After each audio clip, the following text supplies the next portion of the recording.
Car రెంట్‌కి తీసుకుని సరదాగా బయటకు వెళ్ళాలనుకుంటున్నారా? అయితే వెంటనే ఈ నెంబర్‌కి కాల్ చేయండి. నమస్తే, వెల్కమ్ టు సుమన్ టీవీ. ప్రస్తుతం మనతో పాటు ఉన్నారు digital market trainer Sushmita Madhu గారు. మేడంతో మాట్లాడదాం. నమస్తే మ్యామ్. నమస్తే. ఫేక్ ఎక్స్పీరియన్స్, చాలా మంది జాబ్కి వెళ్ళాలనుకున్నప్పుడు ఖచ్చితంగా ఎక్స్పీరియన్స్ అడుగుతారు. వీళ్ళు కూడా ఎక్స్పీరియన్స్ చెప్పాలి, నేను పలానా దగ్గర ఇన్ని సంవత్సరాలు చేశాను అని. మరి వీళ్ళ దగ్గర ఎక్స్పీరియన్స్ ఏమి ఉండకపోయినా కూడా ఫేక్ గా క్రియేట్ చేసుకుని పెట్టుకుని వెళ్తారు. సరే, జాబ్ వచ్చేసింది, మరి తర్వాత వాళ్ళకు వచ్చేటువంటి ప్రాబ్లమ్స్ ఏముంటాయి అంటారు? Usually fake experience 3 years to 5 years use చేస్తారు మార్కెట్లో. నా మీరు ఒకసారి ఆలోచించండి నవీన, ఒక క్యాండిడేట్ అతనికి ఏం ఎక్స్పీరియన్స్ లేదు, 5 years or 3 years ఎక్స్పీరియన్స్ పెట్టి ఒక కంపెనీలో వెళ్ళాక వాళ్ళ వర్క్ ఆఫ్ స్టైల్ కూడా అలాగే ఉంటుంది కదా, ఒక ఫ్రెషర్ లాగానే పనిచేస్తారు కదా. ఒక ఫ్రెషర్ యూజువల్లీ స్లోగా వర్క్ చేస్తారు, నేర్చుకుంటూ చేస్తారు. ఒక 5 years జెన్యున్ గా ఎక్స్పీరియన్స్ ఉన్న వాళ్ళు కొంచెం ఫాస్ట్ గా వర్క్ చేస్తారు.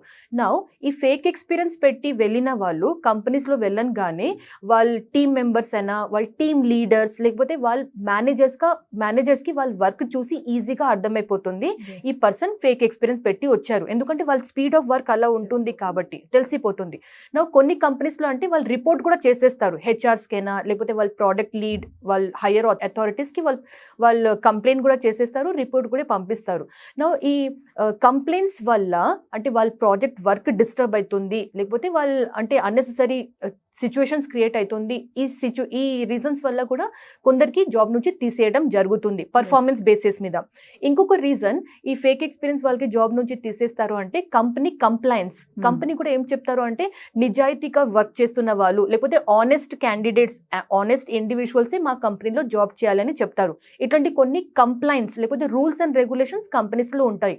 నా ఒక క్యాండిడేట్ ని హైర్ చేసిన తర్వాత వాళ్ళ బ్యాక్గ్రౌండ్ వెరిఫికేషన్ కోసం థర్డ్ పార్టీ కంపెనీస్ లేకపోతే డిఫరెంట్ టీమ్స్ కి ఈ కంపెనీస్ వాళ్ళు బ్యాక్గ్రౌండ్ వెరిఫికేషన్ వర్క్ ఇస్తారు. బ్యాక్గ్రౌండ్ వెరిఫికేషన్ లో ఈ క్యాండిడేట్ పిఎఫ్ నంబర్ అయినా, యుఏఎన్ నంబర్ అయినా, లేకపోతే ఆ కంపెనీ ఏ కంపెనీ నుంచి వాళ్ళు ఫేక్ ఎక్స్పీరియన్స్ తీసుకొచ్చారు ఆ కంపెనీ అసలు లేనే లేదు, లేకపోతే అట్లాంటి కొంచెం ఇన్ఫర్మేషన్ ఇటు అటు అయినా కూడా ఈ క్యాండిడేట్ బ్యాక్గ్రౌండ్ వెరిఫికేషన్ రెడ్ లో వచ్చేస్తుంది. రెడ్ అంటే డేంజర్ జోన్, అంటే సంథింగ్ ఈస్ నాట్ కరెక్ట్ లాగా.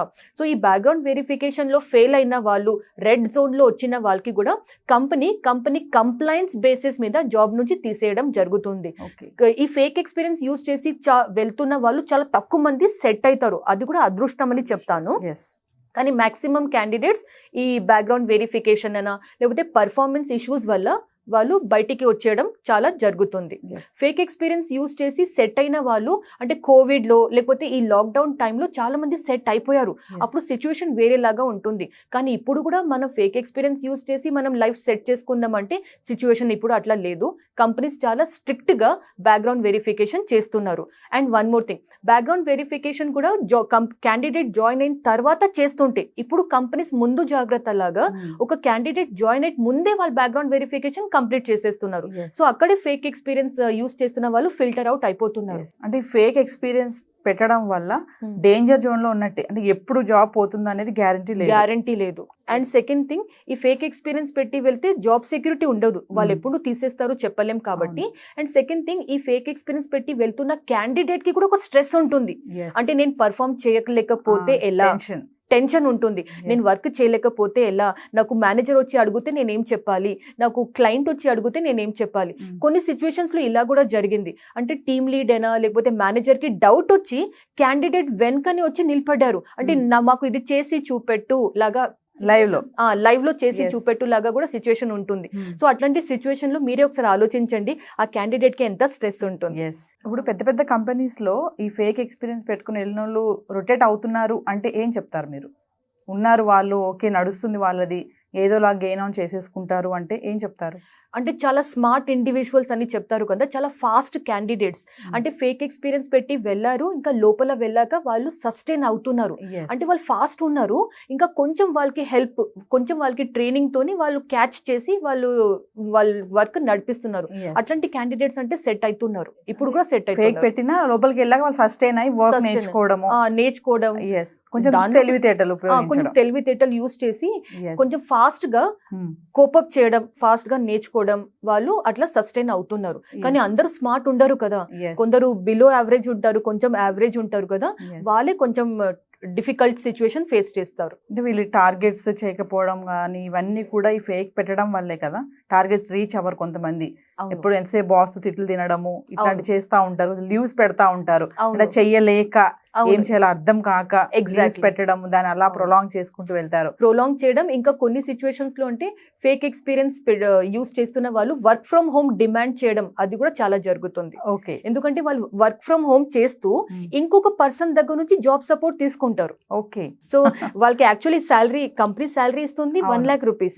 వాళ్ళు ఇంకొక సీనియర్ క్యాండిడేట్ దగ్గర నుంచి జాబ్ సపోర్ట్ తీసుకుని ఆ సీనియర్ క్యాండిడేట్ కి 30-40,000 వాళ్ళు ఓకే. పేమెంట్ చేస్తూనే ఉంటారు. సో వాళ్ళకి 60-70,000 బెనిఫిట్ ఉంటుంది. కాబట్టి ఈ ఫేక్ ఎక్స్పీరియన్స్ యూస్ చేస్తున్న వాళ్ళు మాక్సిమం వాళ్ళు వర్క్ ఫ్రమ్ హోమ్ జాబ్స్ కోసమే చూస్తూనే ఉంటారు. అంటే వేరే వాళ్ళ సపోర్ట్ తీసుకొని వర్క్ చేయించుకుంటారు, exactly, work from home base మీద పెట్టేసుకొని. ఎగ్జాక్ట్లీ. Yes. కానీ కంపెనీస్ కూడా ఇప్పుడు చాలా స్మార్ట్ అయిపోయారు. అవును. వాళ్ళు హైబ్రిడ్ మోడల్ పెట్టుకున్నారు, లేకపోతే మీరు కంపల్సరీ ఆఫీస్ లో వచ్చి వర్క్ చేయాలి, వర్క్ ఫ్రమ్ ఆఫీస్ అని రూల్ పెడుతున్నారు. Yes. సో ఫేక్ క్యాండిడేట్స్ వల్ల అరే నేను ఆఫీస్ లో వెళ్ళిపోతే నేను దొరికిపోతాను, సో వాళ్ళు జాబ్ నుంచి రిజైన్ చేయడం కూడా చాలా జరుగుతుంది. Yes. మామూలుగా ఇప్పుడు జాబ్ కి వెళ్తున్నప్పుడు ఎక్స్పీరియన్స్ లెటర్ చూస్తారు కదా, అది ఫేక్ రియల్ అని ఎలా తెలుస్తుంది వాళ్ళకి అసలు? అంటే అదే టైంలో చూడరా మామూలుగా కంపెనీస్ బ్యాక్గ్రౌండ్ వెరిఫికేషన్ చేసేటప్పుడు ఈ పర్సన్ ఒక కంపెనీలో వర్క్ చేసి వచ్చారు, ఆ కంపెనీ ఎగ్జిస్టింగ్ ఉందా లేదా చెక్ చేస్తారు. అది ఒక ప్రైవేట్ లిమిటెడ్ కంపెనీనా, లేకపోతే అది ఒక స్టార్ట్అప్ కంపెనీనా, కొంచెం వాళ్ళ వెబ్సైట్ చూసినా, వాళ్ళ LinkedIn company page, different tactics ఉంటాయి. దీంతోనే వాళ్ళు ఫైండ్ అవుట్ చేస్తారు ఈ కంపెనీ ఎగ్జిస్టింగ్ ఉందా లేదా. ఫస్ట్ థింగ్ వాళ్ళు ఇది కూడా చూస్తారు, ఆ కంపెనీకి లొకేషన్ ఉందా లేదా, అంటే ఒక Yes. ఫిజికల్ ఆఫీస్ లొకేషన్ ఉందా లేదా, ఇది చెక్ చేస్తారు. నెక్స్ట్ థింగ్, కంపెనీ అంటే ఫిజికల్ లొకేషన్ ఉంది, కంపెనీకి అడ్రస్ ఉంది అంటే ఈ పర్సన్ ఏ పర్సన్ జాయిన్ అవుతున్నారో ఆ person the Aadhaar card number తోని వాళ్ళు యూఏఎన్ నంబర్ ఫైండ్ అవుట్ చేయడం, వాళ్ళ పిఎఫ్ డీటెయిల్స్ ఫైండ్ అవుట్ చేయడం, ఇవి అన్ని యాక్టివిటీస్ కూడా చేస్తారు. సో ఈ some of the other reason వల్ల సపోజ్ ఒక కంపెనీకి తెలిసింది అనుకోండి, ఈ పర్సన్ పెట్టిన ఇన్ఫర్మేషన్ అది కరెక్ట్ కాదు, వాళ్ళు అక్కడే ఫిల్టర్ అవుట్ అయిపోతారు. ఇమీడియట్లీ ఇమీడియట్లీ వాళ్ళకి తీసేయడం Back to home. జరుగుతుంది. Exactly. Thank you. Thank you.